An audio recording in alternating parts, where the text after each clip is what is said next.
kecewakan, dan tak ada satu pun yang peduli. Dia peduli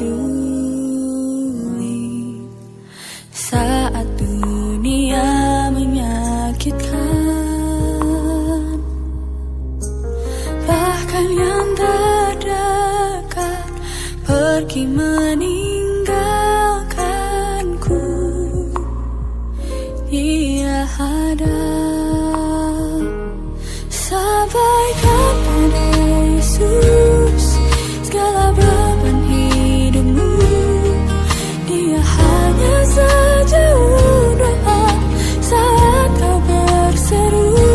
Sampaikan pada Yesus, Dia mengerti hatimu. Dia mengerti air matamu dan memulihkanmu.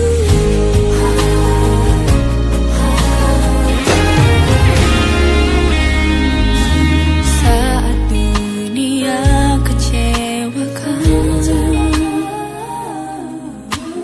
dan tak ada satu pun yang peduli. Dia peduli saat dunia menyakitkan, bahkan yang terdekat pergi meninggalkanmu. Dia ada. Sampaikan pada Yesus segala beban hidupmu. Dia hanya sejauh doa saat kau berseru. Sampaikan pada Yesus, Dia mengerti hatimu. Dia mengerti air matamu dan memulihkanmu.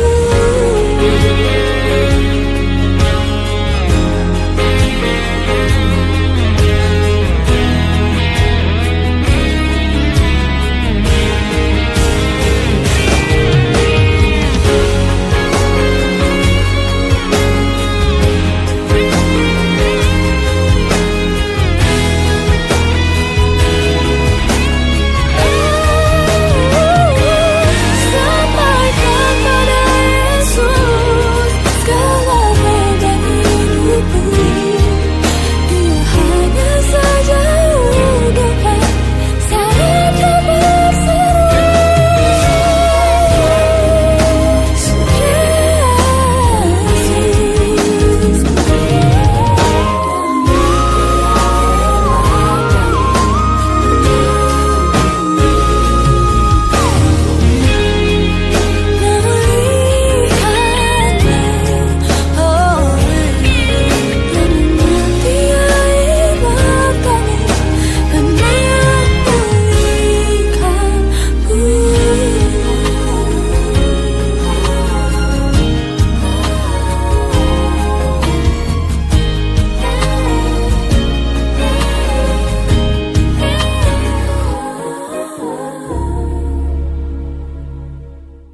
Shalom, selamat pagi kepada anak-anak sekalian. Mari sebelum kita memulai kegiatan belajar mengajar kita pada pagi ini, kita berdoa kepada Tuhan. Terima kasih Bapa di dalam surga, kami mengucap syukur kepada Engkau pada kesempatan yang indah pagi ini. Engkau telah mengizinkan Tuhan kami untuk menjalani kegiatan studi kami sepanjang hari ini. Kami mohon anugerailah hikmat akal budi yang dari sorga, sehingga apa yang kami rindukan untuk kami dapat, apa yang kami mimpikan untuk kami bisa, boleh terwujud oleh karena pertolongan, kemurahan, dan kebaikan Allah. Terima kasih Tuhan, kami bersyukur di dalam nama Tuhan Yesus Kristus. Haleluya, amin. Anak sekalian, pada pagi hari ini saya akan membawakan renungan singkat yang saya beri judul Tetaplah Berdoa. Berdoa itu tidak ada tanggal kadaluarsanya. Kapan dimanapun kita berdoa, Tuhan mendengar. Dan Tuhan akan menjawab pada waktu yang tepat yang Tuhan kehendaki. Dan ketika itu memang harus Tuhan jawab doa tersebut. Yang kedua, anak-anak, doa merupakan bukti bahwa kita ini beriman kepada Tuhan. Ketika kita berdoa itu membuktikan bahwa kita percaya, kita meyakini akan kuasa dan kasih kemurahan Tuhan dalam kehidupan umat manusia, terutama kepada kita yang sedang berdoa. Mari kita membaca di dalam kitab Daniel 6 ayat yang ke-11 yang mengatakan demikian. Demi didengar Daniel bahwa surat perintah itu telah dibuat, pergilah ia ke rumahnya. Dalam kamar atasnya ada tingkap-tingkap yang terbuka ke arah Yerusalem. 3 kali sehari ia berlutut, berdoa, serta memuji Allahnya, seperti yang biasa dilakukan. Anak-anak sekalian, ini adalah suatu kisah di mana Daniel berdoa kepada Allah yang pada saat itu bersamaan Raja Darius telah mengeluarkan titah bahwa tidak boleh seorang pun berdoa selain menyembah kepada Tuan Raja itu. Dan yang melanggar akan dimasukkan ke gua singa. Dan ini terjadi pada saat Daniel berdoa. Karena Daniel beriman kepada Allah, Daniel tidak takut dalam situasi yang genting, situasi yang sungguh memaksa seseorang untuk tidak berdoa. Tetapi Daniel tetap berdoa. Mengapa demikian? Karena Daniel percaya, beriman kepada Tuhan. Karena sesungguhnya hanya Allah saja yang patut dipuji, yang patut dimuliakan, bukan kepada yang lain. Seperti di dalam titah pada masa kerajaan Darius, di sana ada satu pembelokan iman supaya mereka menyembah hanya kepada Raja Darius, percaya kepada Raja Darius. Tetapi Daniel tidak, ya. Anak-anak sekalian kasih oleh Tuhan, ketika kita berdoa, ada hal-hal yang perlu kita perhatikan. Yang pertama, anak-anak, jangan kita berdoa hanya ketika kita ada dalam situasi yang sesak, dalam situasi yang genting, dalam situasi yang susah, atau dalam situasi yang membutuhkan. Doa dapat kita lakukan kapan saja, di mana saja. Untuk apa? Untuk mendekatkan diri kita kepada Allah. Doa bukan untuk mendapatkan jawaban kelegaan ketika kita dihimpit dalam kesusahan, dihimpit dalam penderitaan, dihimpit oleh berbagai-bagai persoalan. Bukan momen itu, walaupun itu diperbolehkan.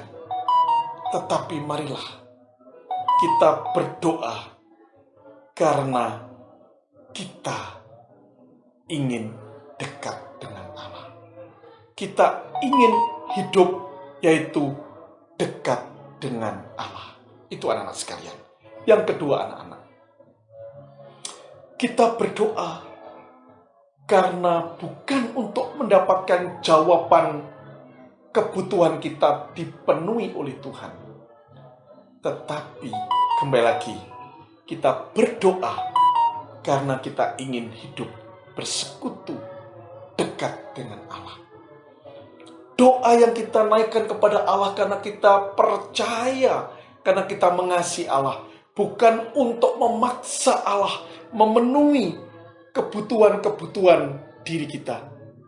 Ketika kita berdoa bukan untuk Allah harus menjawab permohonan-permohonan kita karena akan kebutuhan-kebutuhan pribadi kita. Tetapi sekali lagi, kita berdoa karena kita ingin hidup dekat dengan Allah. Dan yang ketiga, anak-anak sekalian, berdoa yang kita lakukan adalah karena kita membutuhkan, yaitu kasih karunia. Kita membutuhkan hubungan yang dekat dengan Allah. Kita membutuhkan adanya fellowship atau persekutuan dengan Allah. Itulah karena doa merupakan satu sarana di dalam kita membangun hubungan yang intim, hubungan yang dekat dengan Allah. Jadi anak-anak sekalian, mari kita tetap berdoa. Walaupun di dalam situasi yang sesak, dalam situasi yang sulit, dalam situasi yang ada pada tekanan, situasi yang tidak memungkinkan untuk kita berdoa, tetaplah berdoa. Karena berdoa adalah bukti kita beriman kepada Allah. Dan berdoa adalah membuktikan karena kecintaan kita. Berdoa merupakan satu kebutuhan yang paling hakiki buat kehidupan kita di dalam menjalin hubungan, berfellowship dengan Allah. Pada anak sekalian, mari kita tetap berdoa setiap hari. Puji Tuhan, Tuhan memberkati kita semuanya. Mari kita berdoa. Bapa di dalam sorga, berikanlah Tuhan kami anugerah untuk memiliki gaya hidup yang setia dan tekun, serta senang untuk berdoa. Berdoa di saat-saat kami dalam keadaan susah, dalam keadaan genting pun Tuhan, biarlah kami tetap melakukannya. Karena kecintaan kami kepada Engkau. Karena kami membutuhkan Engkau Tuhan, untuk kami hidup dekat, hidup bersekutu, berfellowship bersama dengan Engkau. Kiranya Tuhan ini yang Kau anugerahkan kepada kami, supaya kami menikmati kehidupan yang indah bersama dengan Engkau. Engkau memberkati anak-anak kami yang sebentar akan mengikuti kegiatan belajar mengajar. Anugerahi mereka dengan kesehatan, kekuatan, hikmat, roh kepandaian, roh kecerdasan yang daripadamu saja. Terima kasih di dalam nama Tuhan Yesus Kristus. Haleluya. Amin. Puji Tuhan, Tuhan memberkati. Shalom.